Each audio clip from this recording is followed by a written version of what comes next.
ایک ایسی مسجد جو آج بھی اپنے دامن میں معجزات کی خوشبو بسائے ہوئے ہیں، جہاں خندق کی کھدائی کے دوران صرف ایک تھال کھانے سے سینکڑوں صحابہ نے سیر ہو کر کھایا، جہاں نبی کریم صلی اللہ علیہ وآلہ وسلم نے اپنے دست مبارک سے خندق کھودی اور جہاں زمین بول پڑی کہ یہاں اللہ کا راز چھپا ہے۔ یہ کوئی عام مسجد نہیں، یہ ہے مسجد بنی حرام۔ آج کی ویڈیو میں ہم نہ صرف اس تاریخی مسجد کی سیر کریں گے بلکہ اس معجزے کی کہانی سنیں گے جس نے ایمان کو زندہ کر دیا۔ تیار ہو جائیے ایک روحانی سفر کے لیے جو آپ کا دل بدل دے گا۔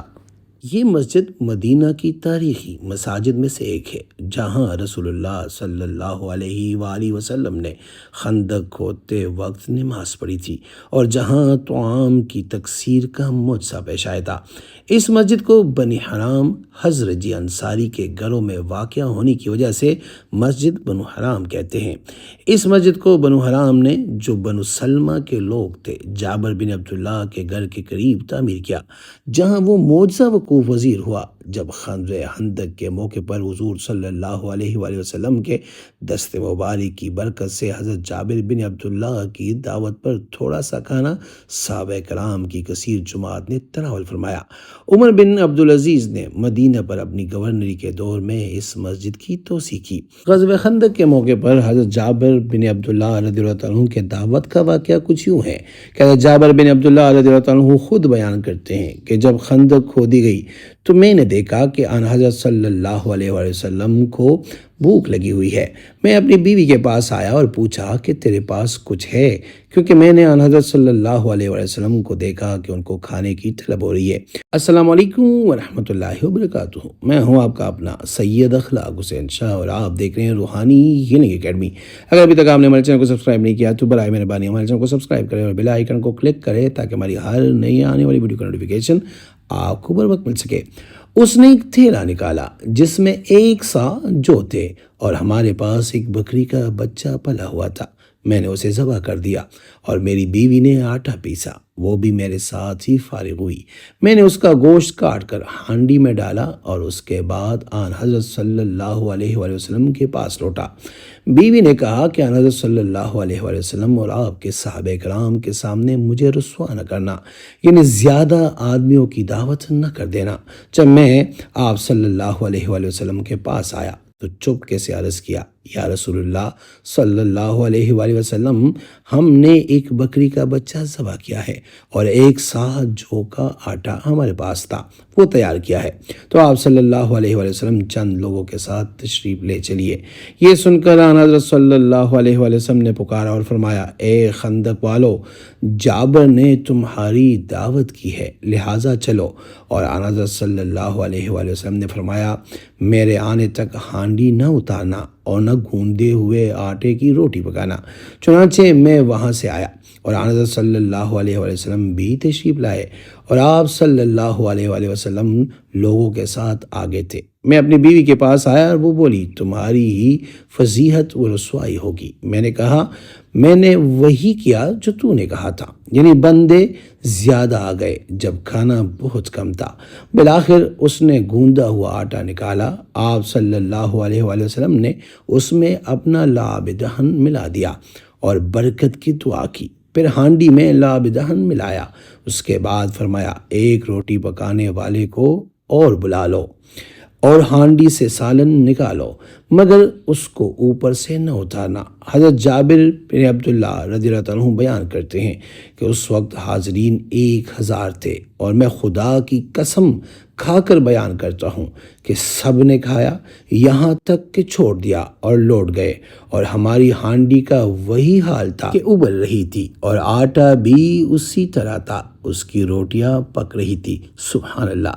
یہ واقعہ صحیح مسلم میں کتاب الاشربہ میں لکھا ہوا ہے۔ پھر اس مقام پہ ایک مسجد تعمیر کی گئی جس کو کہتے ہیں مسجد بنی حرام، اور یہ بنی حرام قبیلے میں واقع ہے جو آپ کے اسکرین پہ نظر آ رہی ہے۔ یہ وہی مقام پہ ہے ہے جہاں پہ یہ معجزہ رونما ہوا تھا۔ مسجد بنو حرام مدینہ منورہ کے جبل سلو کے دامن میں واقع ہے۔ یہ مسجد تاریخ اسلام کے ان روحانی اور نورانی مقامات میں سے ایک ہے جہاں نبی کریم صلی اللہ علیہ وآلہ وسلم کی موجودگی، عبادت اور تلاوت قرآن کے نقوش آج بھی محسوس کیا جاتے ہیں۔ یہ مسجد جبل سلا کے قریب واقع ہے، وہی پہاڑ جس کے دامن میں غار بنی حرام بھی ہے۔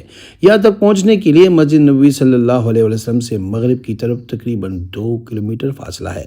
آج بھی زائرین اس مقام پر خاص روحانی سکون محسوس کرتے ہیں۔ حضرت ابو ہریرہ رضی اللہ تعالیٰ عنہ فرماتے ہیں کہ میں نے کئی راتیں اس مسجد کے قریب گزاری ہے جہاں نبی کریم صلی اللہ علیہ وسلم عبادت میں مشغول ہوتے۔ وہ مقام آج بھی اس کی روحانی صحبت کی گواہی دیتا ہے۔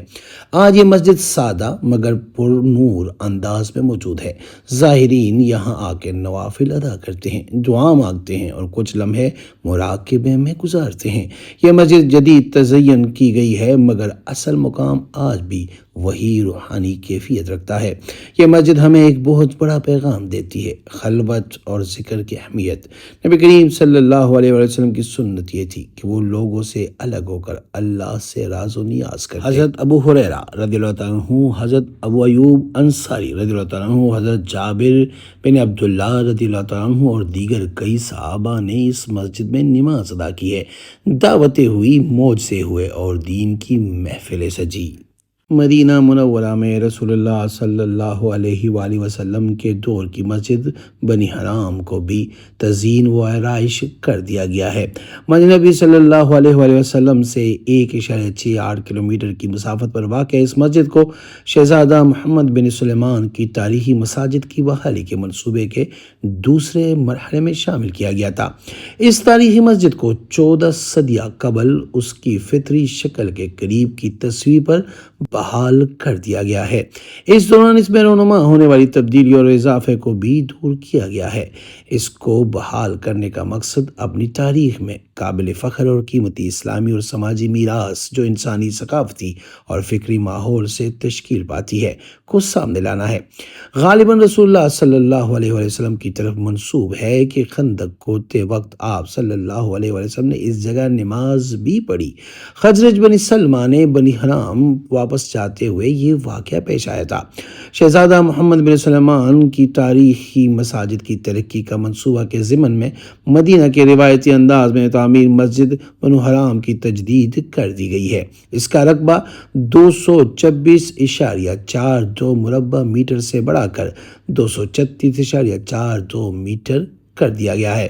اس کی گنجائش 10 مربع میٹر تک برقرار رکھی گئی ہے۔ اس منصوبے کو مٹی، پتھر اور درختوں کی لکڑی کے قدرتی مواد کا استعمال کر کے دوبارہ تعمیر کر دیا گیا ہے۔ مسجد کی تعمیر کی خصوصیات یہ ہے کہ اس کا فن تعمیر روز افروز ترقی کر رہا ہے۔ یہ طرز تعمیر موسمی اور قدرتی تبدیلیوں کے مطابق خود کو ڈالنے کی صلاحیت رکھتا ہے۔ اس میں کٹے ہوئے پتھر اپنی مختلف شکلوں اور سائز میں استعمال کیے گئے ہیں۔ اس مٹی کے مارٹر سے بنایا جاتا ہے۔ چھتوں کی تعمیر میں کھجور کے اجزاء کو استعمال کیا گیا ہے۔ یہ چھت بوجھ برداشت کرنے والی ہوگی۔ مسجد کے آگے کے حصے بیلاسٹ پتھر کا استعمال کیا گیا ہے۔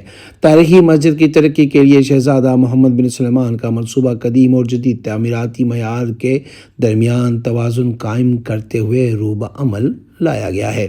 اس طریقہ کار سے مساجد کے اجزاء کو مناسب حد تک پائیدار ملتی ہے۔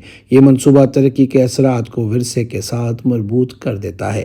ان مساجد کی تاریخی خصوصیات برقرار رکھی جا رہی ہے۔ انہیں تیار کرنے کا عمل وہ سعودی کمپنیاں انجام دے رہی ہے جو ورثہ کی عمارتوں کی تعمیر میں مہارت رکھتی ہے۔ یاد رہے، تاریخی مساجد کی بحالی کے منصوبے کے دوسرے مرحلے میں سعودی عرب کے 13 خطوں سے 30 مساجد کی تزئین و آرائش اور تعمیر نو مکمل کر دی گئی ہے۔ اس منصوبے کے پہلے مرحلے میں 30 تاریخی مساجد کو بحال کیا جا چکا ہے۔ یہ مسجد ہمیں سکھاتی ہے کہ معجزے صرف ماضی کی بات نہیں، یقین، دعا اور اخلاص آج بھی کرامت برپا کر سکتے ہیں۔ یہ مقام ہمیں بتاتا ہے کہ اللہ کے نبی صلی اللہ علیہ وآلہ وسلم کا ہر لمحہ ہمارے لیے سبق ہے۔ چاہے وہ دعوت ہو، عبادت ہو یا خلوت۔ تو اگلی بار جب آپ مدینہ جائیں صرف مشہور مقامات نہ دیکھیں، ذرا مسجد بن حرام بھی دیکھیے نا، اس مٹی کو چومنا جہاں نبی کے ہاتھ سے معجزہ ہوا، جہاں فرشتے نازل ہوئے اور جہاں آج بھی ایک خاموش روشنی دلوں کو جلاتی ہے۔ میری دعا ہے اللہ پاک ہمیں بار بار حرمین شریفین کی بادب حاضری نصیب فرمائے، اور جو اس ویڈیو کو دیکھ کے اللہ پاک ان کے دل کی تمام جائز مرادیں پوری فرمائے، اور اللہ پاک ان کو ہر قسم کی پریشانی سے محفوظ رکھے، آمین۔